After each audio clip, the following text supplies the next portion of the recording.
You are listening to the Horse Radio Network, part of the Equine Network family. Hey, greetings everyone. Coach Jen here, and thanks for tuning in to Horse Tip Daily, episode 1486. Well, of late, it has been hotter than blue blazes here in the U.S., so Horse Radio Network founder Glenn the Geek sat down with Michael from Kemin Equine to chat about heat stress in horses.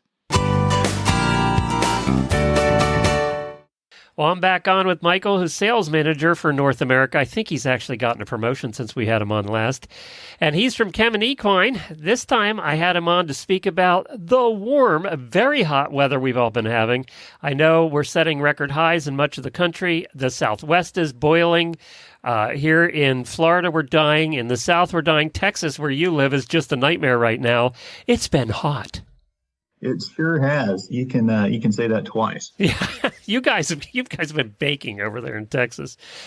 So I think it's good at this point to review heat and how it affects horses and heat stress and all of that stuff. And let's start with the formula again. I know we've gone over this before, and I know people have seen it before, but we forget what the formula is. So let's review that.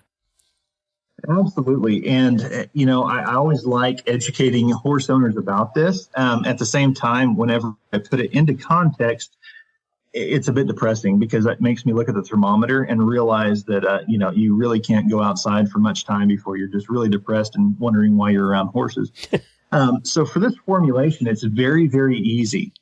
You take the temperature in Fahrenheit. So in this case, again, this is a bit depressing. I look at today's temperature in North Texas, and we're at 104.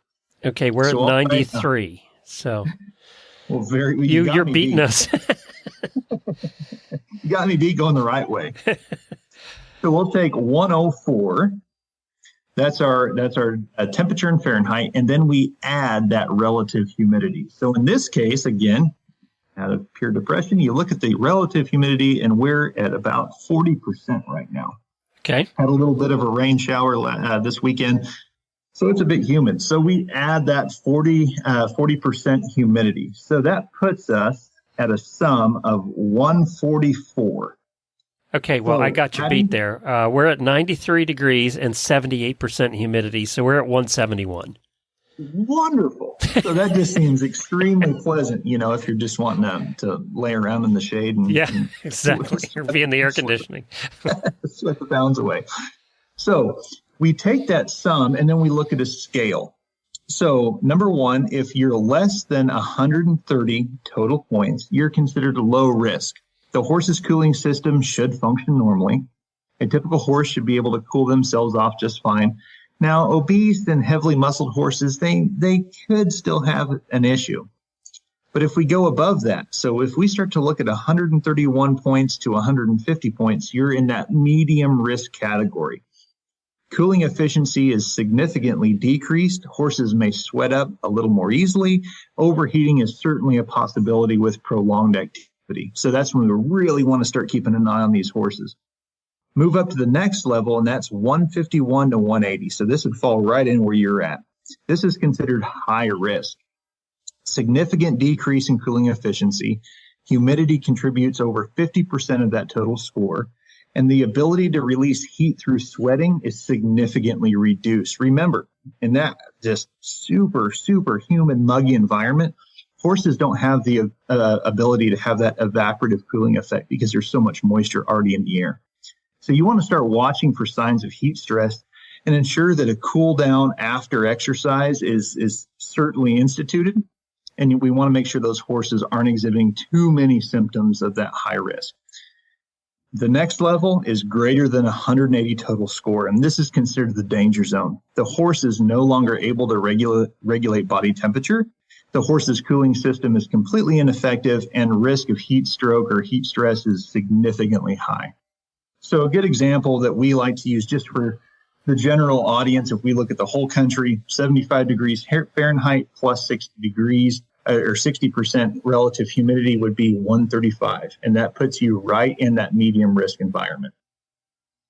So, and I assume this also, what this doesn't take into account, I mean, it is a good guide, and we kind of use it here in Florida too, although, to be honest, you don't feel like being outside. So, I mean, you're not overworking your horse when you're not outside.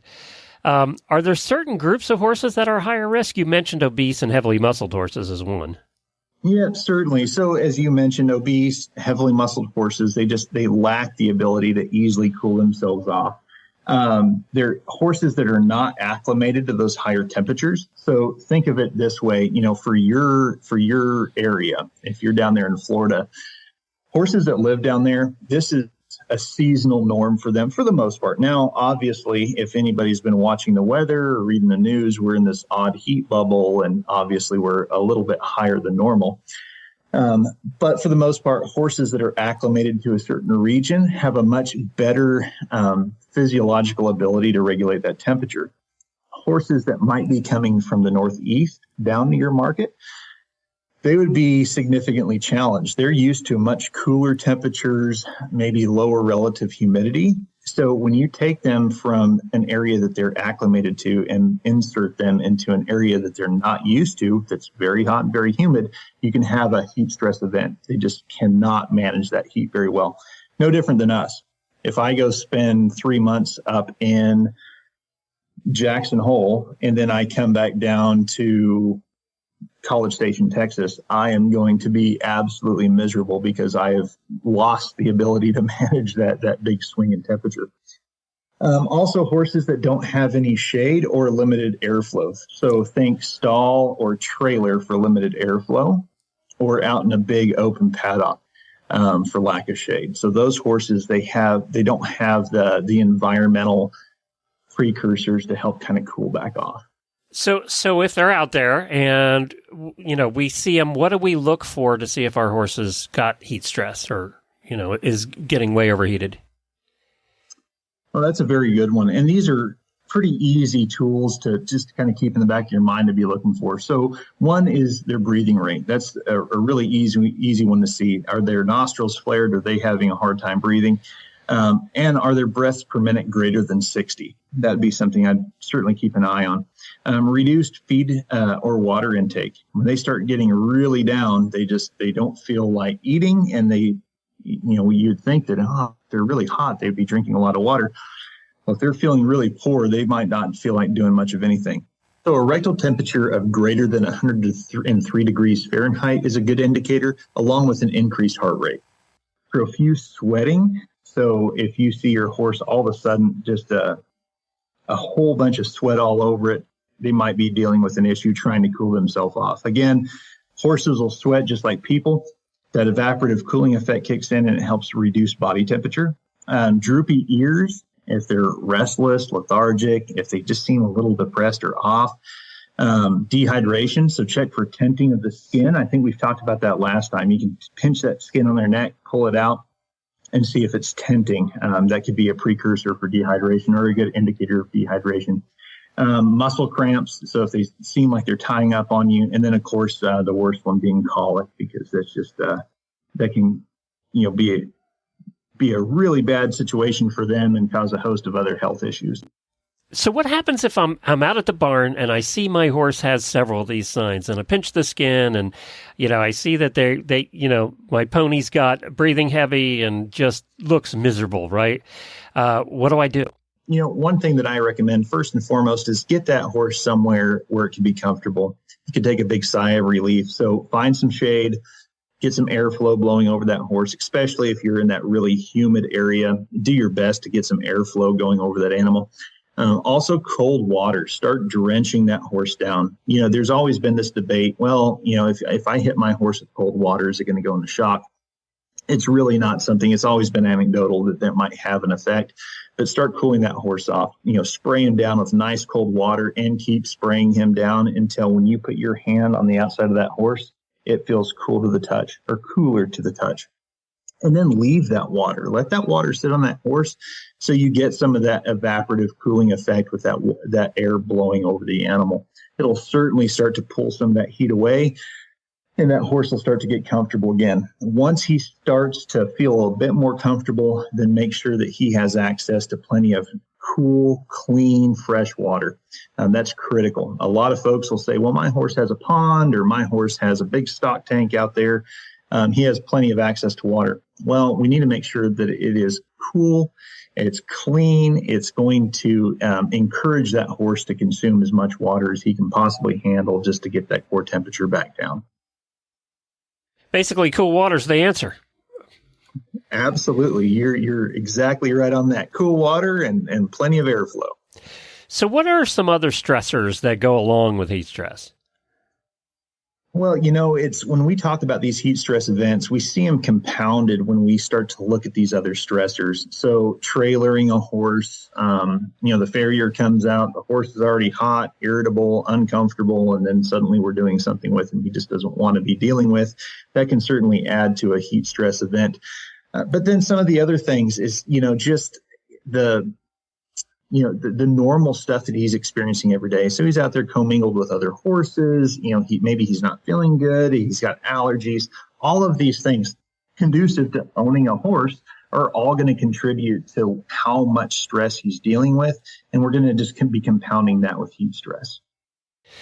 So obviously we can't control the weather and it's going to do what it's doing, but what can we do on the management side? How can we manage our horses better? Obviously, the things we talked about as far as environment, but is there anything else we can do to help manage them so that they deal with the weather better?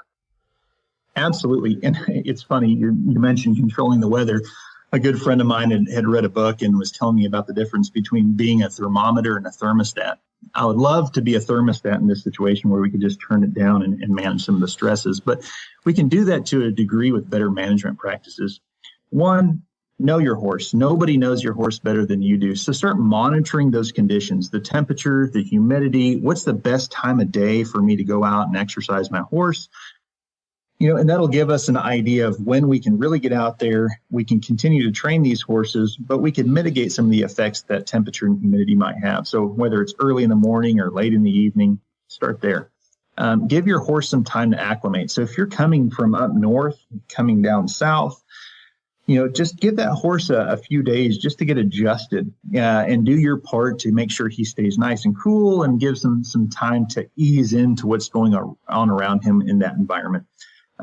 Thirdly, ease into training. So don't just go out there, saddle up your horse, start warming him up at a pretty brisk pace right away. You might just start gradually warming him up and then do your periodic check-ins. How's his breathing? How's his heart rate? What's his core temperature look like?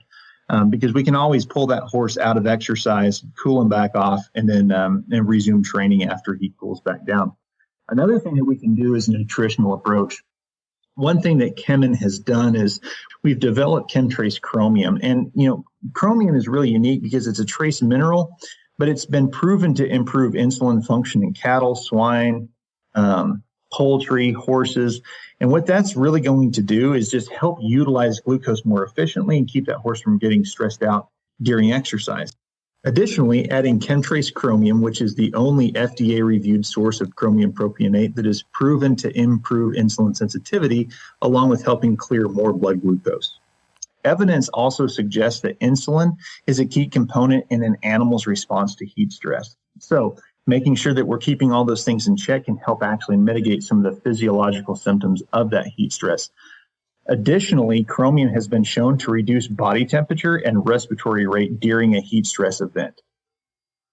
So how do I get it? One of the questions we get all the time about Kemin, and we talk about you guys every week, is I can't go out and buy it directly, but listeners can make sure and double check their feed and supplement companies to make sure that Kemin is in those, right? Well, thank you, Glenn. And we actually get that call quite frequently as well. How do I get this product? It's important to remember that Kemin Equine, we're an ingredient company. So, being science-based, working with university, working with our laboratories, we create these specialized ingredients that have a performance benefit to the animal. And we take those products and directly to the feed company or the supplement companies.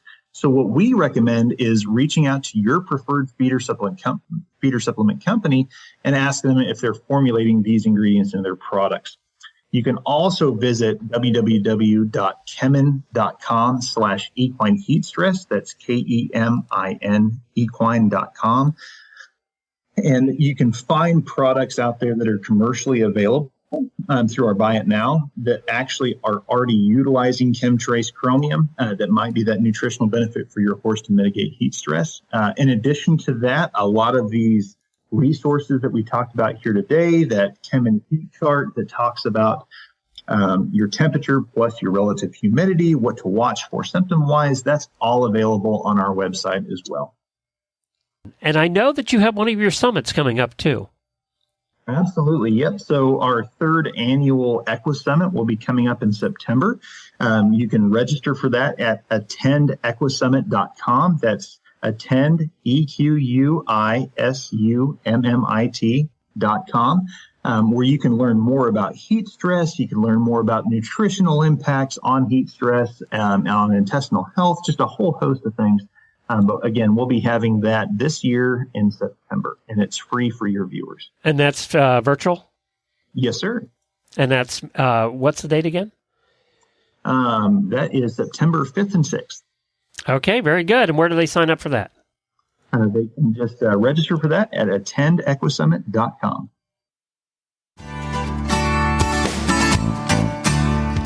Well, there you have it. Horse Radio Network has thousands of engaging podcasts for horse people, and you can have them sent right to your phone. Just subscribe via your favorite podcast player. This is Coach Jen, and I will be back again soon with another tip. Until then, go ride your horse. The Horse Radio Network and the Horse Radio Network hosts are not responsible for statements made by guests on the Horse Tip Daily. Please use your own judgment when listening to the tips on this show.